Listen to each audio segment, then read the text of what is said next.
ठळक घडामोडी.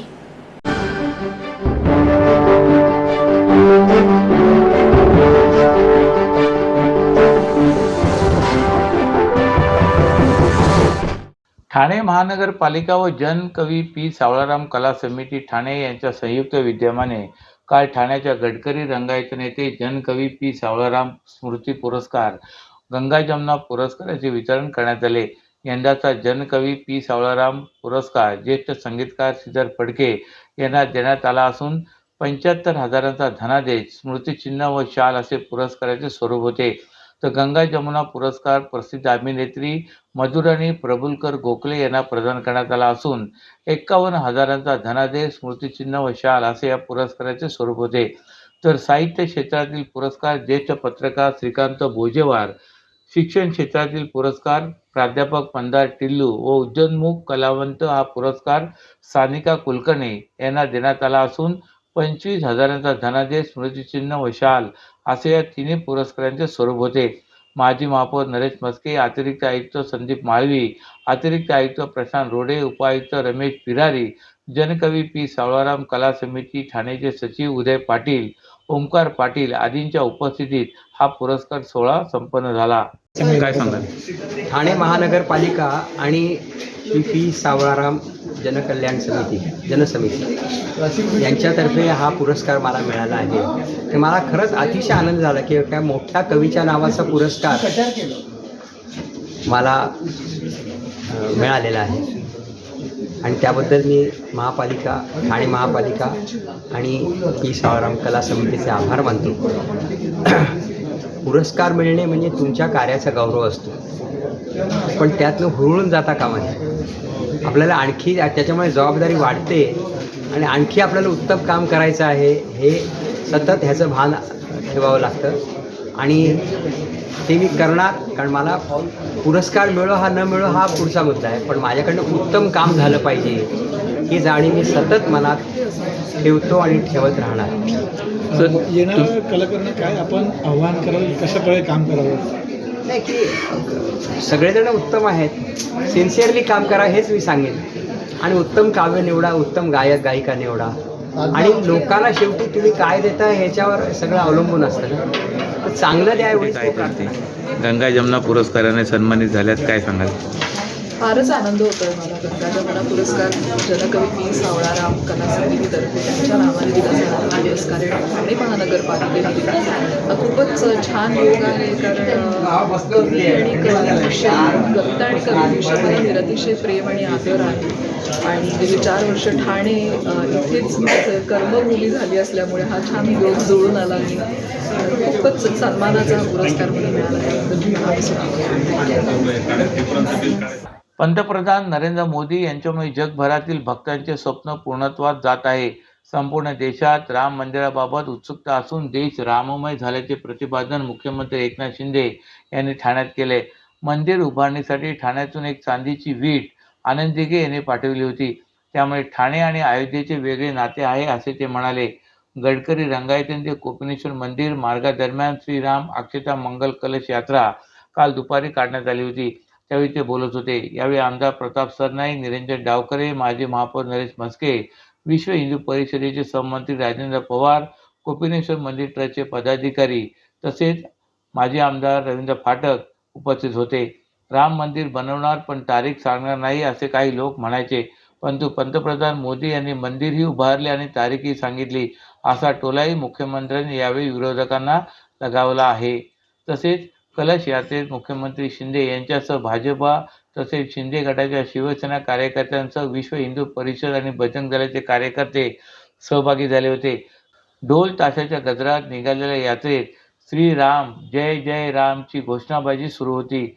यात्रेसाठी मोठा पोलीस बंदोबस्त तैनात होता. या मार्गावरील वाहतुकी काही काळ ठप्प झाली होती. यात्रेनंतर मुख्यमंत्री शिंदे यांनी उपस्थितांशी संवाद साधला. अयोध्येत राम मंदिर व्हावे अशी शिवसेना प्रमुख बाळासाहेब ठाकरे यांची इच्छा होती आणि ठाण्यात आलेल्या कार सेवा यात्रेत शिवसेना ठाणे जिल्हाप्रमुख आनंद दिघे यांनी चांदीची वीट देऊन ती अयोध्येला पाठवली होती. त्यामुळे ठाण्याचे आणि अयोध्येचे एक जुने नाते आहे. अयोध्येहून आणलेल्या कलशाचे तसे अक्षतांचे ठाण्यात मिरवणुकीनंतर पूजन करण्यात आले. याच अक्षता आता घरोघरी निमंत्रणासाठी वाटप केल्या जाणार असल्याचे शिंदे यांनी सांगितले. कळवा खाडीत उभ्या असलेल्या अनधिकृत झोपड्या बांधणाऱ्यांवर पालिकेने कारवाई केली होती. त्यानंतर त्यातील काही लोकांचे पुनर्वसन देखील करण्यात आले. परंतु सर्वांना हक्काचे घर मिळायला हवे या मागणीसाठी ज्येष्ठ नागरिक संगम डोंगरे यांच्या नेतृत्वाखाली आज महापालिका मुख्यालयासमोर रहिवाशांनी उपोषणाचे हत्यार उपसले आहे. जोपर्यंत न्याय मिळत नाही तोपर्यंत उपोषण सुरूच ठेवणार असल्याचा इशारा या आंदोलनकर्त्यांनी दिला आहे. कळवा खाडीच्या परिसरात उभारण्यात आलेल्या झोपड्यांवर महापालिकेने काही महिन्यांपूर्वी कारवाई केली होती. त्यामुळे येथील सुमारे 260 कुटुंबही बेघर झाली. त्यानंतर येथील रहिवाशांनी हक्काचे घर मिळावे यासाठी आंदोलनही उभे केले होते. मधल्या काळात 140 रहिवाशांना घरही देण्यात आले, परंतु काही अपात्र ठरल्याने त्यांना घर मिळू शकले नाही. यासाठी काही दिवसांपूर्वी संगम डोंगरे यांनी थेट खाडीत उतरून आंदोलन केले होते. प्रशासनाला जाग येईल अशी अपेक्षा त्यांना होती, परंतु अद्यापही प्रशासनाकडून कोणत्याच हालचाली न झाल्याने नाईलाजास्तव उपोषणाचे हत्यार उपसावे लागल्याची माहिती त्यांनी दिली. त्यानुसार आजपासून महापालिका मुख्यालयाजवळ हे आंदोलन सुरू करण्यात आल्याचे त्यांनी सांगितलं आहे. प्रत्येकाला हक्काचे घर मिळायला हवे. एकाला एक न्याय, दुसऱ्याला दुसरा न्याय का देता, असा सवालही त्यांनी यावेळी उपस्थित केला आहे. प्रशासन जाणून-बुजून याकडे कानाडोळा करीत असल्याचेही संगम डोंगरे यांनी सांगितले. TJSB सौर शक्ती कर्ज गो ग्रीन, करा वीज बिलावर बचत. आकर्षक व्याजदर, 84 महिने परतफेड कालावधी, 80% लोन, व्यावसायिक आणि उद्योजकांकरता सुद्धा. अधिक माहितीसाठी तुमच्या जवळच्या शाखेला भेट द्या किंवा संपर्क साधा 1800-223-466 आणि 1800-266-3466. ठाणेकर मालमत्ता करदात्यांसाठी करातील व्याज माफी अभय योजना 31 डिसेंबर 2023 पर्यंत मालमत्ता करावरील 100% व्याज माफ. तसेच 1 जानेवारी ते 15 जानेवारी 2024 या कालावधीमध्ये मालमत्ता करावरील 75% व्याज माफ. त्याचप्रमाणे 16 जानेवारी ते 31 जानेवारी 2024 या कालावधीमध्ये मालमत्ता करावरील 50% व्याज माफ. तरी सदर व्याज माफीच्या अभय योजनेचा ठाणेकर करदात्यांनी लाभ घ्यावा. महानगरपालिकेच्या कोणत्याही संकलन केंद्रावर कर भरण्याची सोय आहे. ATM, डेबिट, क्रेडिट कार्डद्वारे कर भरण्याची सुविधा उपलब्ध करून देण्यात आली आहे. सोमवार ते शनिवार या दरम्यान सकाळी 10:30 ते सायंकाळी 5 वाजेपर्यंत संकलन केंद्राची वेळ असून करदात्यांच्या सोयीसाठी रविवारी संकलन केंद्र सकाळी 10:30 ते दुपारी 1:30 वाजेपर्यंत सुरू ठेवण्यात येत आहेत. यासोबतच ठाणे महानगरपालिकेच्या propertytax.thanecity.gov.in या संकेतस्थळावर ऑनलाईन पद्धतीने मालमत्ता कर भरण्याची सुविधा उपलब्ध करून देण्यात आली आहे.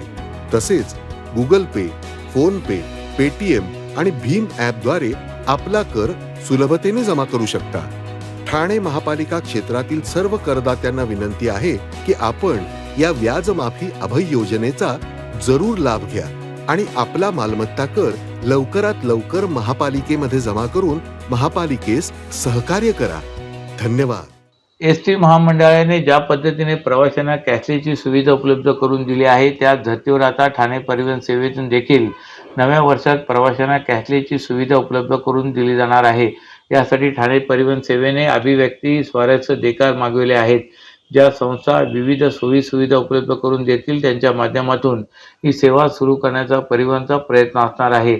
ठाणे परिवहनच्या ताफ्यात सध्याच्या घडीला 325च्या आसपास बस आहेत.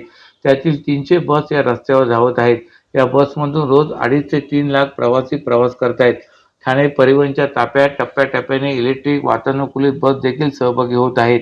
त्यातही परिवहनच्या बस ठाण्यातील अंतर्गत मार्गाशिवाय बोरिवली, मुंबई, भिवंडी मार्गावर देखील धावत आहेत. सध्या परिवहनकडे 1,000च्या आसपास ETVM मशीन आहेत, ज्यात तिकीट मिळते, परंतु त्यासाठी प्रवाशाला खिशात पैसे ठेवावेच लागतात.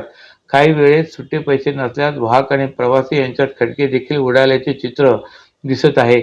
परंतु आता TMT मध्ये प्रवास करताना सुट्टे पैसे नसणे किंवा रोख स्वरूपात पैसे नसले तरी या नव्या डिजिटल मशीनच्या माध्यमातून ऑनलाईन पेमेंटची सुविधा उपलब्ध करून देण्यात येणार आहे. त्यानुसार ठाणे परिवहन सेवेने या संदर्भात अभिव्यक्ती स्वारस्य देकार मागवले आहेत.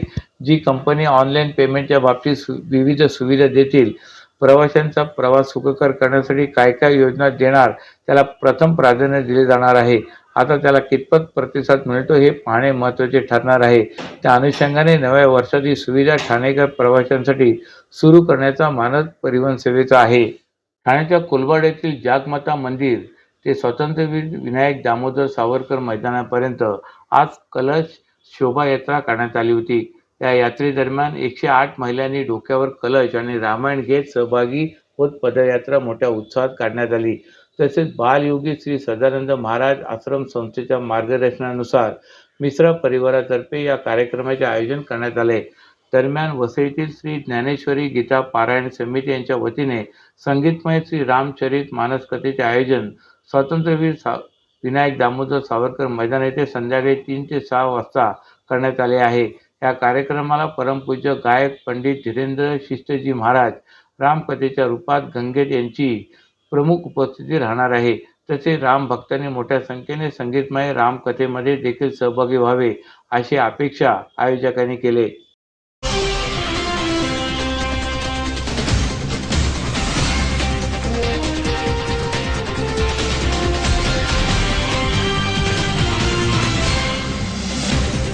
तर या होत्या आजच्या काही ठळक घडामोडी. तर पुन्हा भेटू याच वेळी याच ठिकाणी. ठाणे दर्पण या वृत्तवाहिनीचे प्रसारण YouTube वर पाहायला विसरू नका.